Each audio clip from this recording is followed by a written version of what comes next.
Labas rytas dar kartą. Trumpai norėčiau papasakoti apie save ir kodėl gimė ši prezentacija. Iš tiesų, su tinkliniu marketingu esu susipažinusi jau prieš daugybę metų ir taip jau nutiko, kad, šiek tiek domėjausi, šiek tiek bandžiau dirbti tam tikrose kompanijose ir ko gero tik tai sutikus ir susipažinusi su kompanija Nature Sunshine, aš nusprendžiau pasigilinti bendrai, kas tai yra ta tinklinė rinkodara. Pati esu finansininkė, turiu finansų ir ekonomikos išsilavinimą, todėl tai, ką pasakodavo kiti apie šią verslo rūšį, ar tai, kokią pateikdavo nuomonę, man tai nebuvo priimtina. Aš turėjau viską išsiaiškinti ir sužinoti apie šitą verslą pati. Ir be abejo, kiek įmanoma remtis skaičių kalba, kad, pajusti tą svarbumą, tą tokį kaip ir tikrumą būtent šio verslo. Taigi, pakalbėkime apie verslo modelį, kuris vadinasi tinklinė rinkodara, tinklinis marketingas, sutrumpintai jis vadinasi MLM. Ir kaip aš paskutinius metus kalbu, kad tai yra mano labiausiai mėgstamas verslo modelis. Būtent iš to MLM labai tinkamai susidėlioja ir patys žodžiai. Kaip sako Richardas Bransonas, verslas turi būti įtraukiantis, linksmas ir jis turi žadinti jūsų kūrybinius instinktus. Jeigu taip atvirai kalbant, būtent tinklinis marketingas, kaip pamatysite vėliau prezentacijoje, ir yra tas verslas, kuris tikrai atitinka Richardo Bransono išsakytus verslo kriterijus. Taigi, kas yra tinklinė rinkodara? Jeigu taip sausai kalbant ir naudojantis apibrėžimus, tai iš anglų kalbos tinklas, network, tai yra glaudžiai susijusių žmonių, įmonių ar panašiai grupė, kurie tarpusavyje dalinasi, keičiasi įvairia informacija, žiniomis, patirtimi ir taip toliau. Multilevel, nes tai yra, vadinamas tas kelių lygių marketingas, tai susijęs arba apimantis daug lygmenų. Ir marketingas, arba kitaip iš tiesų lietuviškai verčiant galbūt rinkodara, tai pagal marketingo tėvų tituluojamą Kotlerį, tai rinkodara yra ir mokslas, ir menas, kurio tikslas yra ištirti, ieškoti, kurti ir gauti apčiuopamą vertę, siekiant patenkinti tikslinės rinkos poreikius. Taigi rinkodara nustato, jie atpažįsta žmonių poreikius, kurie yra dar neįgyvendinti, numato pageidavimus ir būtent jos tikslas yra tuos poreikius patenkinti. Iš tiesų, daug nuomonių yra apie tinklinę rinkodarą, apie tinklinį marketingą. Ko gero esat visokių nuomonių girdėję, tiek teigiamų, tiek neigiamų. Tačiau paskutiniu metu tinklinė rinkodara yra priskiriama profesijai. Taip, todėl kad net jeigu mes tai vadiname verslu, to reikia mokytis ir tam, kad pasiekti aukštų rezultatų, kaip ir kiekvienoje srityje, reikia tapti profesionalu. Taigi, pirmiausia, mes mokomės, tuomet mes įgyvendiname savo tikslus, pasiekėme rezultatus, tampame profesionalais. Šiuo verslu, šią profesiją pasaulyje užsiima, kaip matote, 119,9 milijono žmonių. Ir būtent 15,2 milijonų yra dirbančių tik šiame versle. Visi kiti tai yra tie, kurie dirba papildomai, tiesiog šią verslo rūšį pasirinkę kaip papildomą pajamų šaltinį, kiti yra tiesiog galbūt tik šiaip pabandantis. Taigi, kaip matot, 15,2 milijonai tai yra tikrai daug žmonių. Ir kaip ir visus profesionalus, kaip ir visas profesijas, šią veiklą taip pat vienija asociacijos visame pasaulyje. Taigi jūs apačioje matote, kaip keičiasi dirbančių tinklinėje rinkodaroje skaičius, pradedant 2016 metais ir 2019 metais. Matot skaičius, jisai šiaip iš esmės kaip ir augantis yra, galbūt paskutiniai metai 2019 sutampa daugiau su 2017 metais. Gaila, kad kol kas dar nėra 2020 metų duomenų, bet tai natūralu. Šie metai dar tik tai pasibaigė, ir nėra tų duomenų. Ateityje pažiūrėsim, kas įvyko šiais tokiais, išskirtinais metais. Taigi, keliaujame toliau.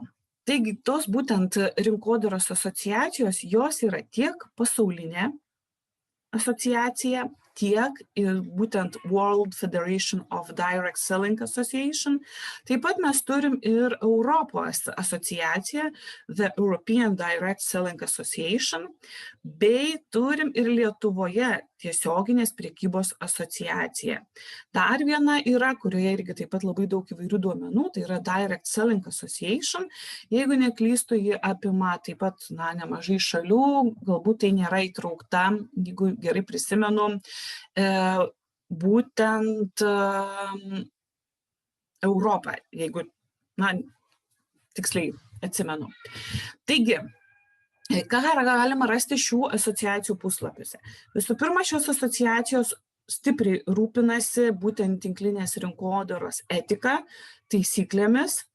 Taip pat vykdo įvairius renginius, kuriuose kaip ir kalba apie šią veiklą, apie šį verslą, apie jo plėtrą, apie tai, kur galima būtų pritaikyti šią veiklą, kam jinai skirta, ją populiarina.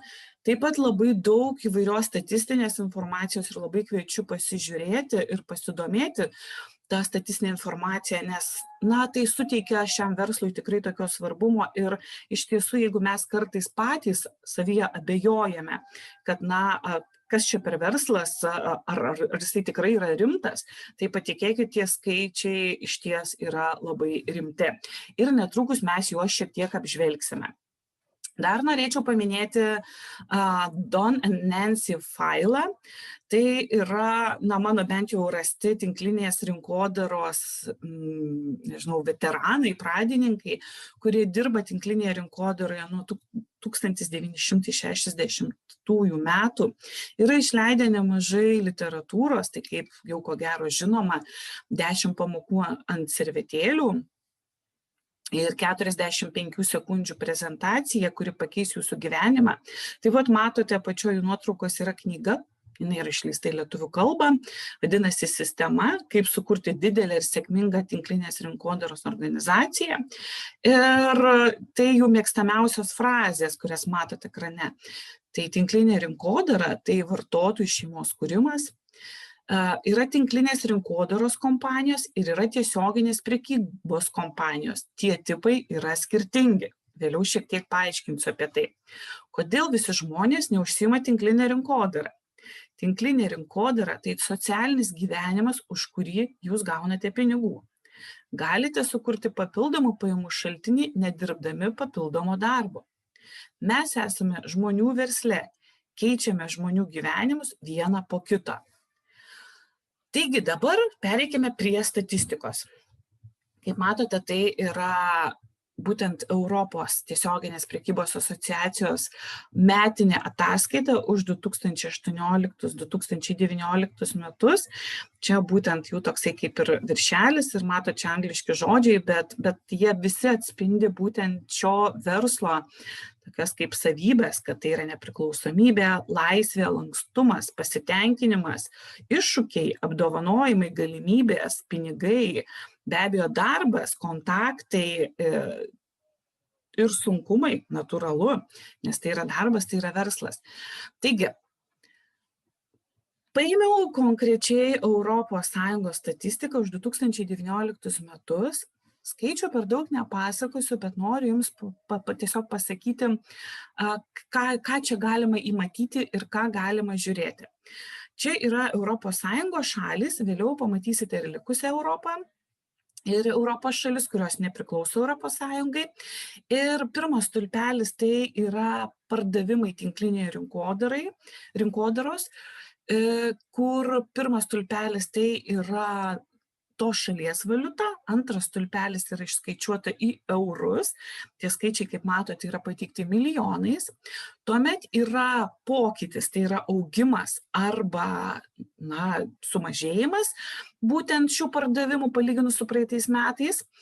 Dar vienas stulpelis, kuris vadinasi number, tai yra aktyvių žmonių skaičius tinklinėje rinkodaroje. Ir paskutinis stulpelis tai yra procentas, kiek būtent moterų iš to skaičiaus dirba šioje verslo srityje. Taigi, pirmoje vietoje, kaip matote, pagal apyvartas yra Vokietija. Taip pat pirmoje vietoje yra ir skaičiumi žmonių, kurie yra šioje veikloje. Antroje vietoje pagal žmonių skaičių yra Lenkija.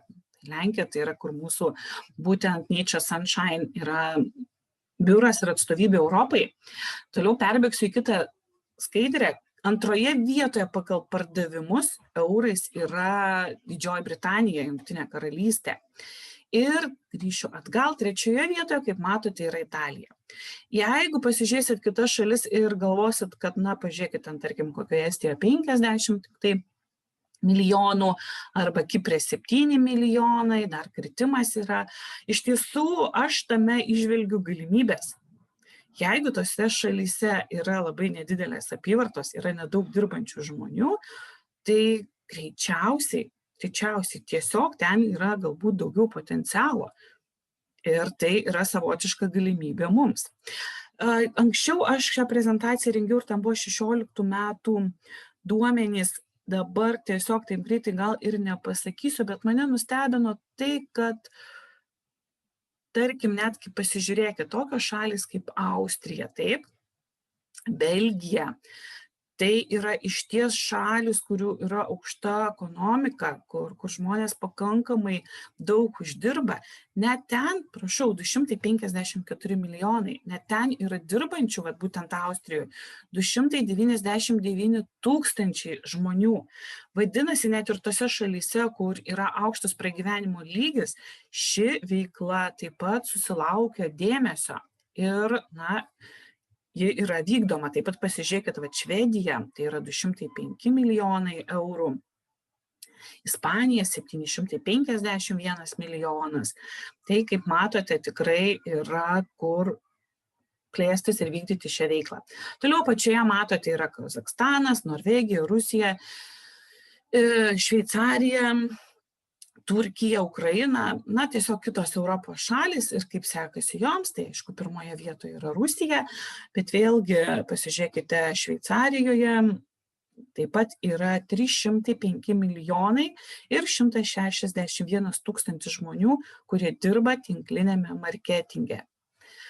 Taigi, kaip mato, tai jeigu pasižiūrėt bendrus skaičius pačioje, tai jie tikrai yra, įspūdingi, vien tik tai Europoje.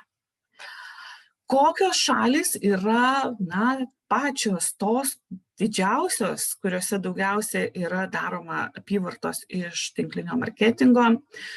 Tai jeigu žiūrėti pasauliniu mastu, tai be abejo yra Jungtinės Amerikos valstijos, antroje vietoje yra Kinija, trečioje vietoje Koreja. Ir tai savotiškai gal natūralu, nes ten yra tiesiog didelės rinkos, ten yra daug žmonių. Bet pasižiūrėkit, ketvirtoje vietoje yra Vokietija. Ir tas tikrai džiugina. 8 vietoje yra Prancūzija. Tai yra Europos šalis, tai yra labai labai smagu. Jeigu žiūrėti top 5 šalis būtent Europoje, tai matote burbuliukai kampe rodo, kad pirmoje vietoje yra Vokietija, antroje vietoje būtent taip logiškai tai yra Prancūzija, trečioje vietoje būtent Didžioji Britanija, ketvirtoje vietoje Italija, penktoje, labai smagu, yra Lenkija. Kokiagi tinklinio marketingo sritis yra populiariausia? Kaip, ko gero, žinote, kad tinklinį marketingą vykdyti galima, ko gero, su bet kokiais produktais. Paskutiniu metu tampa labai populiaru ir paslaugos, ypatingai kelionių paslaugos, bet ko gero tradiciškai visgi išlieka patys produktai. Ir matote išvardinta, kokios tai yra sritys, kokie produktai yra parduodami tinklinio marketingo verslo būdu, tai pirmoje vietoje ir kaip matote, tai yra daugiausia pardavimų šioje srityje, tai yra ta grožio, net ne grožio, sakyčiau, gerovės industrija, tas wellnessas, sveikata. Tai būtent pirma vieta ir mes to labai džiaugiamės, nes Nature Sunshine produktai iš tiesų ir yra būtent tos wellness industrijos. Antroje vietoje yra kosmetika ir asmeninės higienos prekės. Trečioje vietoje įvairūs buitiniai, kaip ir reikmenys, prietaisai. Ketvirtoje, taip vadinamas, net nežinau, tiesiog namų galbūt apdaila ar kažkoks patobulėjimas. Penktoje vietoje yra drabužiai ir įvairius aksesuarai. Taip pat, kaip matot, gali būti namų priežiūros, buitinės, chemijos sritis, maistas, gėrimai, knygos, žaislai, mokymai ir taip toliau. Tai čia yra duomenys pasauliniu mastu, o būtent šis prezentacija, labai atsiprašau, čia ne pasauliniu, čia yra Europos mastu, o būtent čia yra pasauliniu mastu. Tai, kaip matote, vėlgi pirmoji vietoje pasauliniu mastu vyrauja ta mūsų sveikatinimo industrija. Antroje vietoje vėlgi yra kosmetika bei įvairios grožio priemonės. Trečioje vietoje yra įvairūs namų apyvokos reikmenys. Taigi, vėlgi tiek Europoje, tiek pasauliniu mastu ta sveikatos sritis iš tiesų jinai yra tiek populiari, tiek jinai yra ir reikalinga, naudinga ir ten yra daugiausia suvartojama bei yra didžiausi pardavimai. Taigi, o kaip su šio verslo augimu? Kaip vystosi? Ar tai yra perspektyvi verslo šaka, sritis? Taigi, kaip matote, čia jau yra skaičiai paimti vėlgi pasauliniu mastu. Apačioj stulpelis, tas visas toks žydras ir skaičiai, kur yra balta spalva. Tai būtent yra pasaulis be Kinijos, yra išskiriama, nes Kinija matyti yra ypatinga rinka galbūt savo dydžio ar aktyvumu.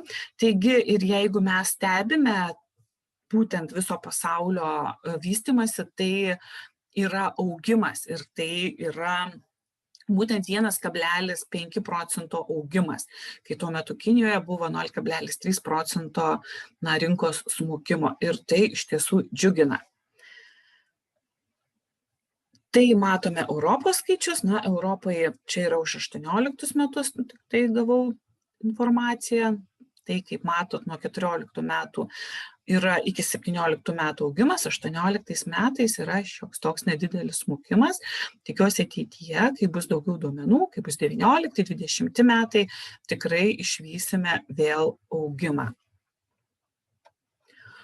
Kasgi užsiima šią veiklą pasaulyje? Kokie žmonės? Tai, kaip matote, ir vėliau mes apie tai kalbėsim, tai yra verslas be visiškai jokių apribojimų. Tai gali dirbti žmogus sulaukęs 18 metų ir kaip matot pasaulyje tai dirba nuo 18 iki 24 metų 7 procentai. Taip pat šią veiklą gali užsiimti ir tie žmonės, kurie jau yra pagyvenę, galbūt net ir išėję į pensiją. Ir tiems, kuriems 55 ir su pliusu, tai yra ir daugiau, tokių žmonių yra net 23 procentai pasaulyje.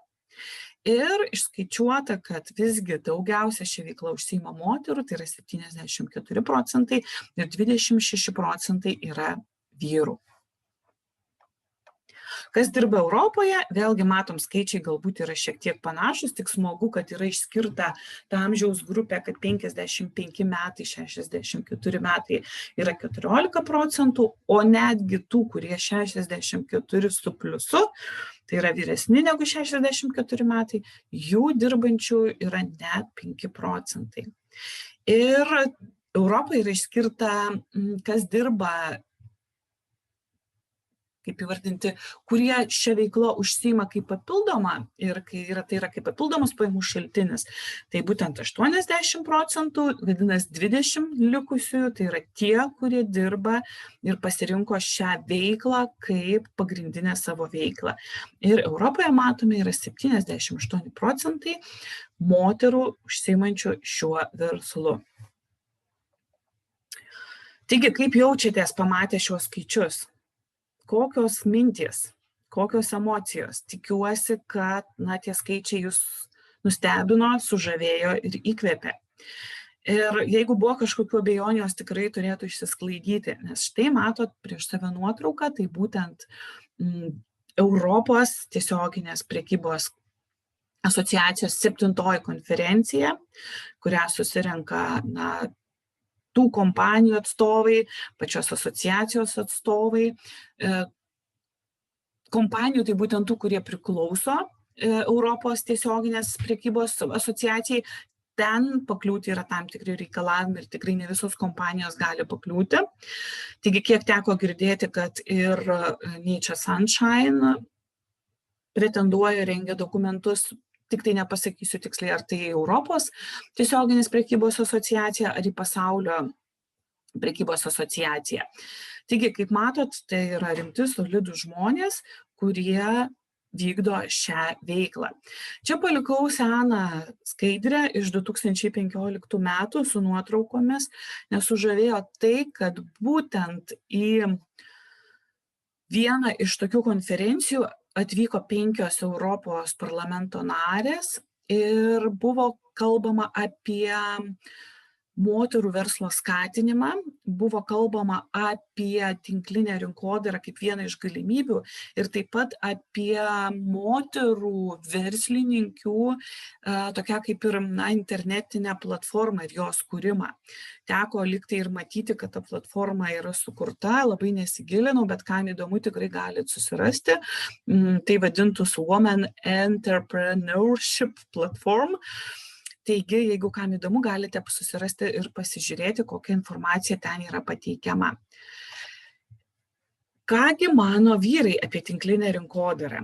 Manau, šie veidai jums yra labai pažįstami. Tai yra Amerikos prezidentas Billas Clintonas bei tikrai žymus verslininkas Richardas Bransonas ir ką jie kalba apie tinklinę rinkodarą.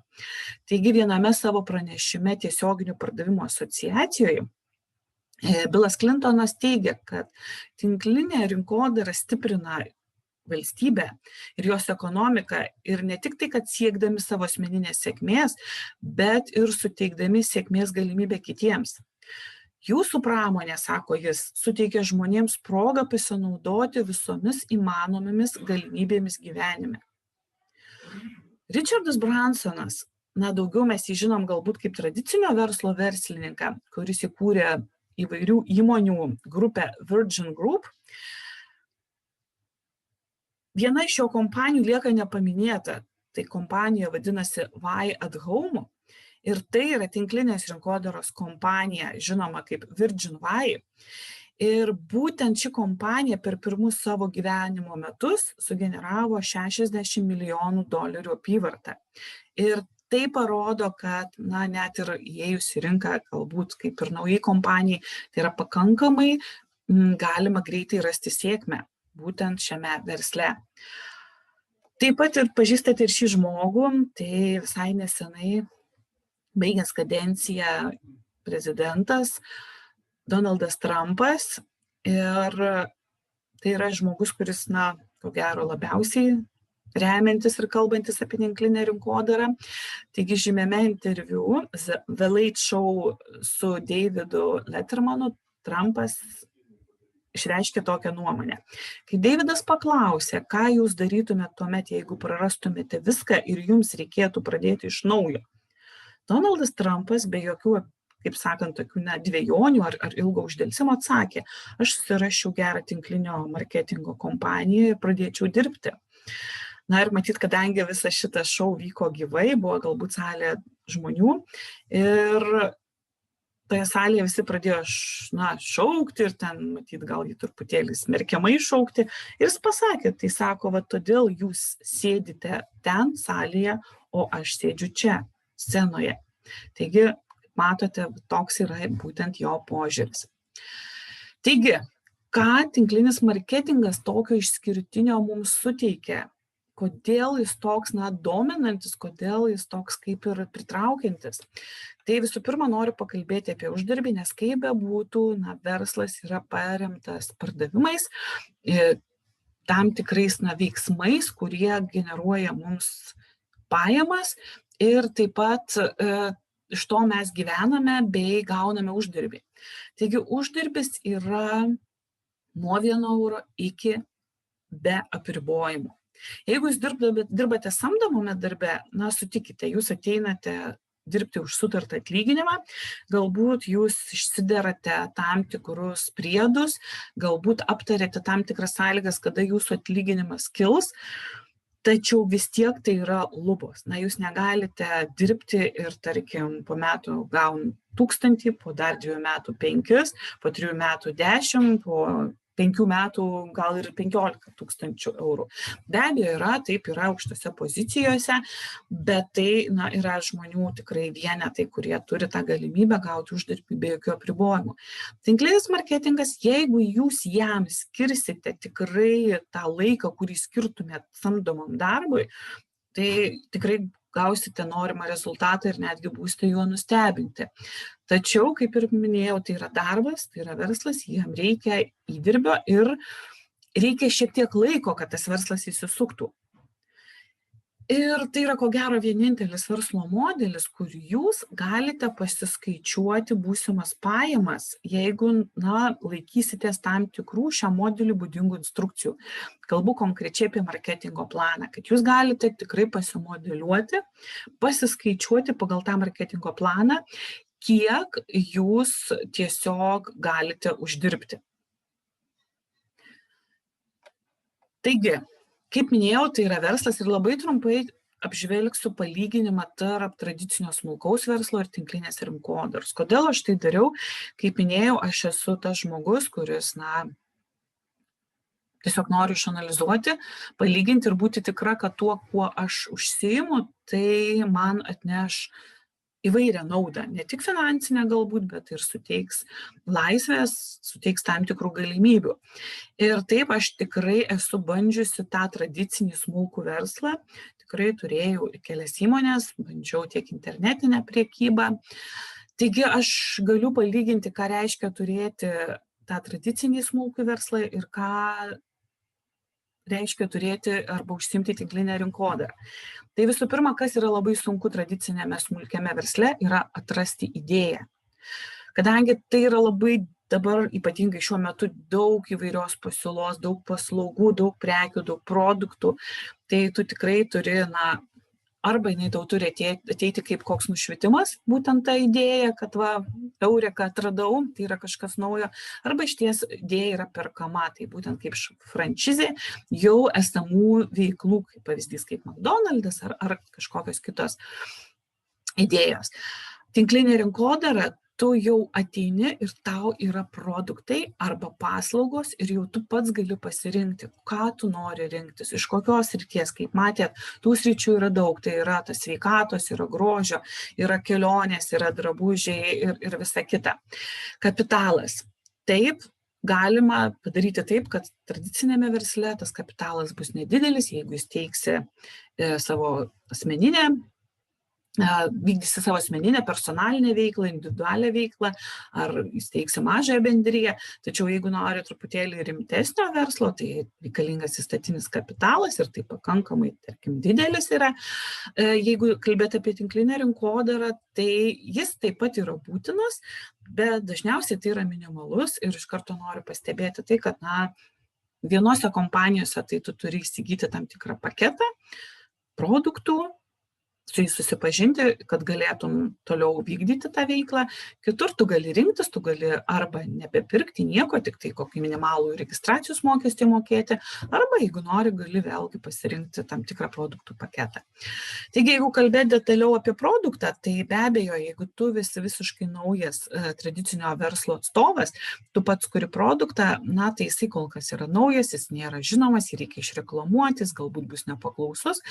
Vėlgi, jeigu rinkėsi tinklinę rinkodarą, tai tuomet jau tu, kaip ir minėjau, pasirinkai produktą, tas, kuris yra rinkoje jau nebe 1 metus, jis yra patikrintas, jis yra kokybiškas. Ar reikalingos patalpos? Šiais laikais, kaip matot, būtent 2020 metai su savo tai tokia keista ir ypatinga padėtimi, parodė, kad patalpos jos greičiausiai nereikalingos nei vieno verslo atveju, tai galima dirbti namuose. Nebent tai būtų gamyba, tai tuomet galbūt reikėtų atskirų patalpų vykdant tradicinį verslą. Komanda. Tai priklauso nuo verslo pobūdžio, kartais tu gali vykdyti savo verslą ir vienas, bet jeigu reikia komandos, tai reikia rasti tinkamą darbuotoją. Manau, kad ir tinklinėje rinkodaroje taip pat svarbu rasti tinkamą verslo partnerį, nes būtent tai yra verslo partneris, tai yra ne darbuotojas. Tai yra tikrai labai svarbu, su kuo tu tą verslą darysi. Ir žinios. Dažnai pradedant tradicinį verslą labai trūksta žinių ir tu turi pats ieškotis, kaip tą verslą vykdyti, kokia ten galbūt finansinė pusė, kažkokios technologijos ir visa kita. Ir nėra galbūt to palaikymo, patirties. Tinklinėje rinkodaroje, jeigu tu atėjai iš verslo, vadinasi, tave kažkas pakvietė tave tas žmogus, kuris dirba rimtai, jis tave mokys ir visa būtent tinklinė rinkodara yra paremta mokymais, palaikymu ir netgi padėjimu tau augti šioje srityje. Tradicinėme versle klaidos kainuoja brangiai, jos šiaip kaip ir nėra leistinos, nes tu prarandi tiesiogiai galbūt savo kapitalą, prarandi pinigus, kažkokius galbūt įrengimus, patalpas. Tinklinėje rinkodaroje, jeigu tu padarai klaidą, tai padarai tik tai tu tą klaidą, ji dažniausiai nėra tokia galbūt didelė ir tu gali mokytis iš savo klaidos, gali ją ištaisyti. Jeigu tu tradicinėme versle esi vienintelis dirbantysis, tuomet tu dirbi, galima sakyti, visą parą, nes tu tiesiog turi prižiūrėti tą verslą, tu galbūt nelabai gali jį palikti, ar jeigu ir palieki, tai trumpam. Tai būtent tas pats yra susiję ir su laisvalaikiu, kad tu taip lengvai galbūt ir negali palikti verslo ir poilsiauti ar ilsėtis tada, kada tu nori. Tinklinė rinkodara, tu pats pasirenki pageidaujamų darbo valandų skaičių ir kaip matote, tai yra mobilus verslas, tu gali vykdyti ypač šiuo laiku iš bet kur, jeigu tik tai turi internetą, turi tam tikras kompiuterinės priemonės ar telefoną ir tu gali būtent tą laisvalaikį turėti kada nori ir kur nori ir netgi šis verslas kaip ir garantuoja tą turtingą laisvalaikį ir netgi suteikia jį. Taigi paskutinis punktas, kur aš palyginau, tai yra pelnas arba uždarbis, tai mato tradiciniam versle, tai reikia ir kantrybės, ir galbūt laiko daugiau, ir tu nesi tikras tuo rezultatu. Kai vėlgi tinklinėje rinkodaroje, be abejo, taip pat reikia ir laiko, ir kantrybės, reikia darbo, reikia žinių, bet čia tu gali pasiskaičiuoti ir tu pats įtakoji savo rezultatus ir savo uždarbį. Taigi, kaip Wolfgangas Getė pasakė, bet kuri neprincipinga veikla galiausiai bankrutuoja. Kaip matote, tiek tinklinėje rinkodaroje, tiek tradicinėme versle mes turim turėti tikslus, mes turim turėti savo principus, ir vykdyti tai, ką mes užsibrėžėme. Taigi, kokia yra tinklinės rinkodaros verslo esmė? Taip, tai veikla paremta pardavimais, tačiau visgi tai nėra tiesioginiai pardavimai. Truputėlį norėčiau paaiškinti tai, ką ir minėjo Donas ir Nancy Fahilos, kalbėdami apie pardavimus. Iš tiesų, jeigu tu eini ir parduodi produktus tiesiogiai, tai tarkim, ar su katalogu, ar kai yra kompanijos, kurios prekiauja, tarkim, buitiniais kažkokiais dideliais daiktais ir brangiais, jie eina tiesiogiai pas kiekvieną žmogų, pristato, pasako ir parduoda, tai ir yra labiau tiesioginiai pardavimai. Tinklinėje rinkodara esmė yra tokia, kad tu daliniesi informaciją su aplinkiniais apie savo pačio produkto vartojimo patirtį ir apie verslo modelį ir tu ieškai būtent tų, kurie nori prisijungti kaip verslo partneriai ir mes tuomet juos, kai jie prisijungia, juos remiam, jiem padedam kurti organizacijas, be abejo, per kurias juda prekės, bet tai yra daugiau paremta tavo asmeniniu vartojimu ir tos informacijos apie tavo pačio patirtį, apie vartojimą, apie produktų naudą, skleidimas ir būtent vartotojų grupės kūrimas, būtent organizacijos kūrimas. Verslo potencialas. Jeigu matėme, kad tiek pati verslo šaka pasaulinio mastu, ji yra auganti, tai tikrai tai yra verslo šaka, kuri turi didelį potencialą. Jeigu jūs pastebėjote, tai rinkoje atsiranda vis daugiau ir daugiau, galima sakyti, tos pačios rūšies prekių, kosmetika, įvairūs, tarkim, kremai, dekoratyvinė kosmetika, kad ir tie patys maisto papildai, kaip aš čia būtent rašau, tas pats vitaminas C. Tačiau, dėl tos, tarkim, didelio tokio, nežinau, net galbūt noro uždirbti pelną, už to vartojimo skatinimą, yra vykdoma masinė gamyba, kuri skatina žemą kokybę. Tikrai pastebėsite, kad rinkoje yra tiek drabužių, tiek kosmetikos, tiek maisto papildų, kurių kokybė, jinai nėra labai aukšta, nes būtent skirta tiesiog tokiam, nežinau, greitam, neišprususiam vartojimui. Taigi, kad padaryti pasirinkimą, jau dabar reikia tikrai išmanyti ir tikrai domėtis, reikia surinkti informaciją arba tam tikrais atvejais reikia kvalifikuoto konsultanto pagalbos. Taigi, jeigu tai yra verslas, kaip tarkim tam tikras parduotuvių tinklas ir ten yra samdomi darbuotojai, kurie dirba kaip konsultantais, tai be abejo, tam tikrais atvejais, jeigu jie gauna priedus, jie galbūt bus suinteresuoti gilintis į sudėtį, į kokybę, bet dažniausiai, tai yra ne tavo verslas ir tu neturi tokio didelio noro ir paskatos įsigilinti į kiekvieną etiketę ir paskaityti, kas yra gerai, kas tinka, kas netinka, kas galbūt yra ir netgi pavojinga. Taigi aš manau, kad ateityje tas rekomendacijos, tas tavo patirties skleidimas, pasakojimas, kai žmonės tavim pasitikė, žino, kad tu domiesi, kad tu renki informaciją apie savo produktą, tai tikrai tai yra ta verslo šaka, kur turi didelę galimybę plėstis. Taigi gyvenime galite turėti viską, ką tik norite, jeigu padėsite kitiems žmonėms gauti tai, ko trokšta jie. Tai būtent apie tai ir kalbame, kad mes turime pirmiausia žiūrėti į žmonės, turime padėti jiems, turime, jeigu kalbant konkrečiai apie tinklinį marketingą, atrasti jiems tinkamą produktą, prekę, paslaugą ir kokybišką. Būtent, kad kokybišką, kad žmogus jį vartodamas jaustų ir rezultatą, ir pasitenkinimą. Taigi, dar trumpai grįšiu prie tų tiesioginių ir netiesioginių pardavimų, apie tai, ką aš kalbu, kad iš tiesų būtent tinklinėme marketinge mes turime tos tiesioginius pardavimus. Net jeigu ir kūrėme organizaciją, tai gamintojas tiesiogiai parduoda galutiniam vartotojams savo produktus.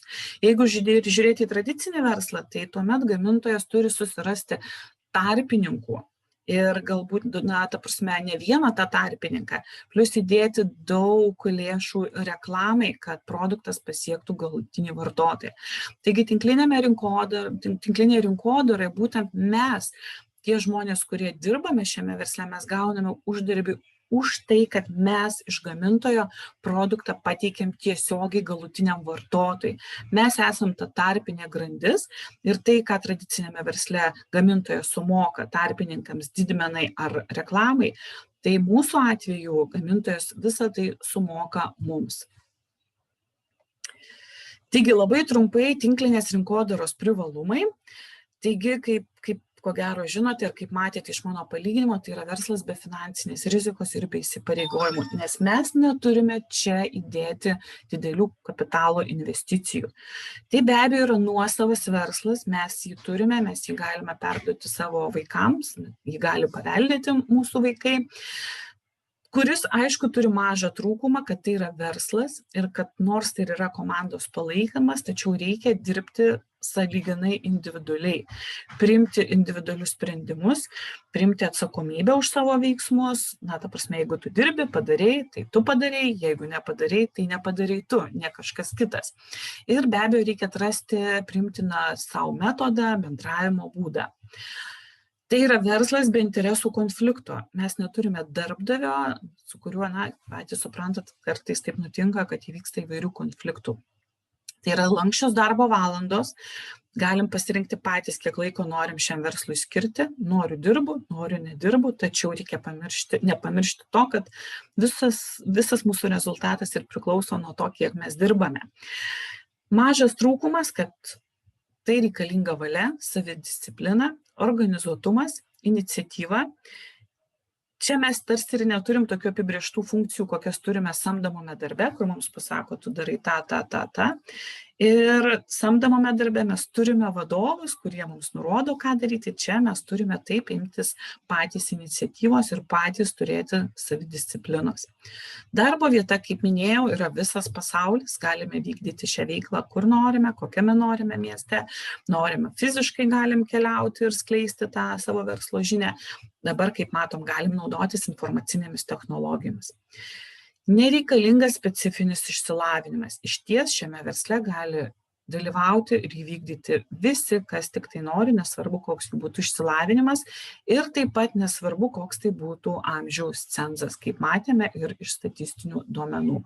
Išsilavinimas specifinis nėra reikalingas, nes vėlgi, kaip ir minėjau, šitam versle jūs gaunate mokymus žingsnis po žingsnio, kaip tą verslą daryti ir kaip lavinti tam tikrus įgūdžius. Taigi, dar truputėlį norėčiau paminėti, kad šis verslas ir pagrindinis jo privalumas tai yra tai, kad mes kūrėme pasyvias pajamas. Pasyvios pajamos, kas tai yra? Iš tiesų, jeigu kalbant ekonominiais terminais, tai taip, stambus verslas, jeigu jūs turit stambų verslą, jūs turit to verslo akcijas, tai taip, jeigu jisai sėkmingai vystosi, jūs gaudote dividendus ir galite iš to gyventi pats realiai ir nedirbdamas. Jūs tiesiog investavote savo pinigus. Be abejo, tai nekilnojamas turtas, nuoma jo. Taip, jūs taip pat nusipirkote galbūt kelis butus, juos nuomojate ir tos pajamos jums bus, nebent, kaip aš sakau, tas pastatas sugrius. Intelektinė nuosavybė, jeigu jūs sukūrėte kažką intelektualaus, tam tikrą produktą, kurį galima parduoti, netgi galbūt tai gali būti ir tam tikros knygos, tam tikros, žinios ar atradimai, tai vėlgi jūs jų galėsit pardavinėti neribotą laiką ir tai jums garantuos pasyvias pajamas. Ir be abejo, banko indėliai, nors ir nedidelės palūkanos, bet jeigu didelę sumą investuosite, tai taip, tai bus pasyvios pajamos. Samdomas darbas, smulkus verslas, kol dirbate jūs, tol gaunate pajamas. Nebedirbate jūs, išeinate į pensiją, kaip matote viršui grafikas, ir baigėsi jūsų aktyvios pajamos, jūs tuomet gaunate tik tai pensiją. Taigi, prie pasyvių pajamų taip pat galime pridėti ir tinklinę rinkodarą kaip vieną iš pasyvių pajamų būdą. Tęsiam tinklinės rinkodaros privalumus, kaip jau buvo minėta, nėra uždarbio ribų, taip pat yra galimybė pasiskaičiuoti būsimą uždarbį. Jūs šiame versle gaunate daugybę įvairių papildomų motyvacinių priemonių. Tai yra ir nuolaidos, ir dovanos, renginiai, kelionės, mokymai, galų gale tas pats bendravimas, bendraminčių būryje. Tai irgi yra svarbu. Taigi, taip pat gaunate novatoriškus, išskirtinius, kokybiškus produktus ir paslaugus už prieinamą kainą, kurie būtent tie produktai, jie yra nuolat atnaujinami, jie nuolat yra tobulinami ir tai yra didelis privalumas. Taip pat, priklausomai aišku nuo kompanijos, kokią pasirinkote, jūs gaunate ir didelį prekių asortimentą. Kaip minėjau, čia yra mokymo sistema, nuolatinis tobulėjimas ir nuolatinis, kaip aš sakau, žinių srautas, kurį reikia įsisavinti. Be abejo, kai kuriem tai gali būti ir trūkumas, nes tu turi, kaip sakant, neatsilikti nuo sparčiai besivystančios visuomenės, nuo jaunos kartos. Ir iš tiesų, čia gal labiau privalumas, kad tu nepasensi. Ir tikrai žinau, kad būtent Nature Sunshine kompanijoje tie žmonės, kurie buvo pradininkai šios kompanijos, kurie yra jau garbaus amžiaus, tikrai žinau, kad yra išmokę naudotis ir informacinėmis priemonėmis ir pasidaryti užsakymus internetinėse parduotuvėse ir jie patys to džiaugiasi, nes taip būtent, tai leidžia jiems būti jaunatviškiems. Vėlgi, tai yra savirealizacija naujoje srityje, galimybė kūrybingai išreikšti save, net jeigu konkrečiai kalbam apie Nature Sunshine, tai galima pasirinkti kaip tą verslą vykdyti, galima domėtis sveikata įvairiomis sveikatos programomis, galima skaityti paskaitas apie sveikatą, galima konkrečiai dirbti ir su verslu. Vėlgi, kiekvienas pasirinkime patys, kaip ir ką darome. Ir kaip minėjau, tai socialiniai kontaktai ir asmeninis įvertinimas. Socialiniai kontaktai, tai kad tu šioje veikloje sutinki daug įvairių žmonių, kurie tikrai tau ir tave ir įkvepia, ir palaiko tave, tau suteikia daug įdomių minčių, idėjų. Ir be abejo, kad kaip ir kiekvienam versle už pasiekimus yra įvertinimai, yra apdovanojimai. Ir tikrai, manau, yra smagu pasiekus norimus savo rezultatus, tuos įvertinimus gauti ir pasijusti tiesiog svarbiam. Taigi, noriu pabrėžti, kad tai yra daugiau nei verslas, tai iš tiesų yra emocinis ugdymas, nes čia tu gali bandyti tą verslą vykdyti įvairiais būdais, įvairiomis, taip sakant, kryptimis. Ir jeigu tau nepasisekė viena kryptis, tu gali rinktis kitą, išanalizavęs, kas nepasisekė, kokias klaidas padarai. Ir tai yra labai smagu, kad tu esi ne vienas, tu turi komandą, tu turi lyderius, kurie atsideda dirbti su tavimi ir jie padeda tau siekti tavo rezultatų, net jeigu tau ir nesiseka galbūt kažkurį laiką. Taip pat be abejo tai yra asmeninis tobulėjimas, nes tu supranti, kad tau reikia keisti kažką savo gyvenime, jeigu tu nori gyventi kitaip, negu gyvenai iki šiol. Ir būtent netgi teigiama, kad gera tinklinės rinkodaros mokymo programa, tai gali tapti vertinga asmeninio tobulėjimo programa. Viskas, ko reikia, tai reikia tiesiog jūsų noras. Ir taip pat šis verslas padeda išplėsti galimybės. Galimybių išplėtimas, tai palyginama, kai tas toksai, kaip sakant, mūšio lauke, kai jau tu visai galbūt esi be jėgų, kai tau reikia atlikti kažką labai sudėtingo, tos jėgos tarsi atsiranda, tarsi tos galimybės išsiplečia. Vėlgi palyginama su ekstremaliu įvykiu, kai tu tiesiog save taip mobilizuoji, kad viską įveiki ir padarai. Taigi tinklinės rinkodaros lyderiai stengiasi lavinti šį gebėjimą ir jie stengiasi išmokti, net neišmokti, atrasti savyje galbūt tą tokią, kaip ir jėgą uždegti kitų žvasę ir paliesti kažką didingo žmonėse ir įkvėpti juos eiti pirmyn. Tai būtent, tiesiog tapti tikrų lyderių. Ko aš dar nepaminėjau, tiesiog vakar pamiršau įdėti dar vieną prezentacijos lapą, kad taip pat tose mūsų išvardintose asociacijose jūs rasite informaciją apie tai, kiek šis verslas aukoja pajamų. Tai aišku, tas ne tai, kad verslas, bet kiek šiame versle dirbančių žmonių aukoja pinigų tam tikriems projektams visame pasaulyje. Daugiausiai, kiek aš pastebėjau, tai yra susijęs su sveikata, su mokymais ir mokyklų atidarymais. Tai, kaip matote, šis verslas tai nėra vien tik tai, kad tu uždirbi pinigus galbūt savo malonumui, savo pragyvenimui, bet tai yra sąmoningas ir tai yra socialinis verslas, kad, kaip sakoma, yra dalyba, yra daugyba. Jeigu tu daliniesi tuo, ką tu uždirbai su kitais, tu suvoki, kad reikia tą daryti, reikia padėti kitiem, tai automatiškai ir tau sugrįžta atgal.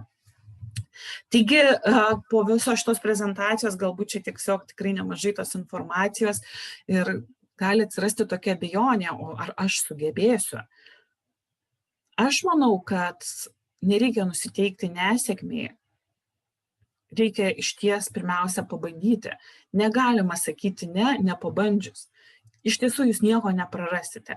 Jūs prarasite daugiausia galbūt laiką, bet už tai, to laiko metu, kurį praradote, jūs įgysite ir naujų pažinčių, jūs gausite naujų žinių, naudingų įgūdžių, be abejo įspūdžių, kelionių, renginių, tai tikrai jūs to laiko veltui nepraleisite.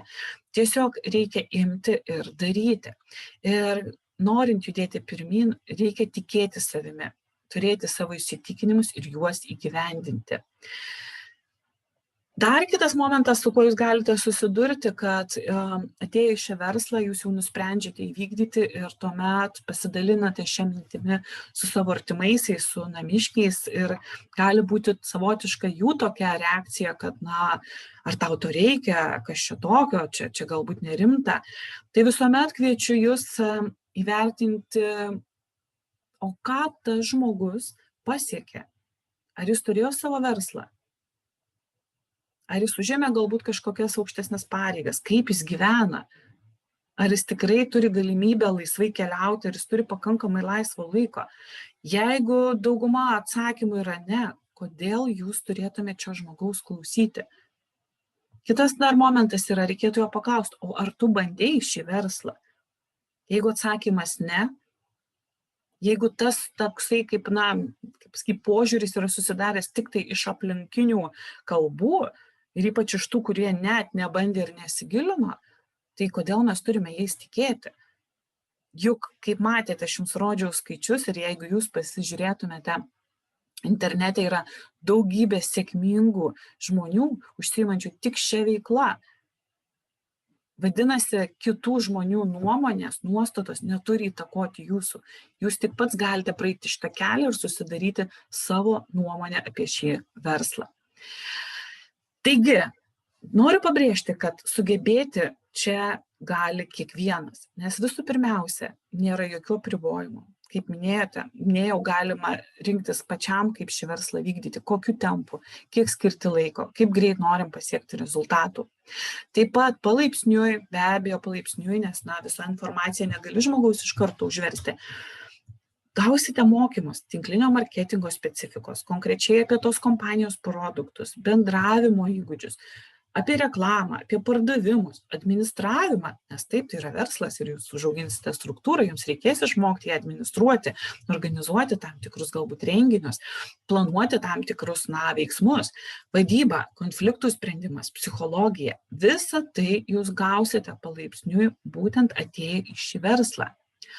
Taip pat jūs turėsite savo sponsorių ir komandą, kurie jūs palaikys, kurie jūs mokys, padės jums. Išsikelsite tikslus, aptarsite su sponsoriumi, gausite įrankius ir tuomet jau tikrai tik nuo jūsų priklauso, ar jūs tai darysite ir sieksite, ar visgi nuleisite rankas. Tobulėsite, smagiai leisite laiką tarp bendraminčių, kurie jūs motyvuos, kurie jūs įkvėps šiai veiklai, kurie neleis jums nuleisti rankų, kurie tiesiog neleis, kad tau nesugebėtų. Ir jeigu kalbėjote konkrečiai apie Nature Sunshine, tai jūs tiesiog būsite sveiki, o tai, manau, šiais laikais yra pats didžiausias turtas. Taigi, jeigu taip labai trumpai, Nature Sunshine suteikia mums visų pirma, tai sveikatos galimybės ir kartu be abejo rūpinantis tiek savo artimųjų sveikata ir uždarbio galimybę. Būtent Nature Sunshine turi dvi galimybės. Jūs galite rinktis produktų paketą ir taip tiesiog greičiau startuoti ir pradėti verslą, greičiau susipažinti su dauguma šios kompanijos produktų, arba, jeigu iš tiesų neturite finansinių galimybių, jūs galite startuoti tik tai su minimaliu registracijos mokesčiu.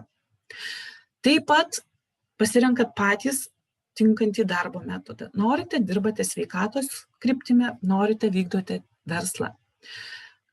Jeigu pasirenkate sveikatos srityje, jums kompanija suteikia sertifikuotus mokymus sveikatos srityje.